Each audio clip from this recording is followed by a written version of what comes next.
ایران کے اسرائیل پر حملوں کے بعد امریکی صدر ڈونلڈ ٹرمپ نے ایران سے مذاکرات کی میز پر واپسی کی اپیل کر دی ہے۔ صدر ٹرمپ نے فاکس نیوز کے نمائندے سے گفتگو میں خبردار کیا ہے کہ اسرائیل پر ایران کے میزائل حملے مذاکراتی عمل کو نقصان پہنچا سکتے ہیں۔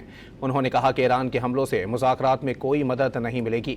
امریکی صدر نے ایران کو مخاطب کرتے ہوئے کہا کہ آپ اپنے میزائل داغ چکے، اب یہ کافی ہے، مذاکرات کی میز پر واپس آئیں اور ایک معاہدہ کریں۔ صدر ٹرمپ نے یہ بھی کہا کہ وہ آج بیروت پر اسرائیل کے حملوں سے خوش نہیں ہیں۔ ایران کے اسرائیل پر حملوں کے بعد امریکی صدر ڈونلڈ ٹرمپ نے ایران سے مذاکرات کی میز پر واپسی کی اپیل کر دی ہے۔ صدر ٹرمپ نے فاکس نیوز کے نمائندے سے گفتگو میں خبردار کیا ہے کہ اسرائیل پر ایران کے میزائل حملے مذاکراتی عمل کو نقصان پہنچا سکتے ہیں۔ انہوں نے کہا کہ ایران کے حملوں سے مذاکرات میں کوئی مدد نہیں ملے گی۔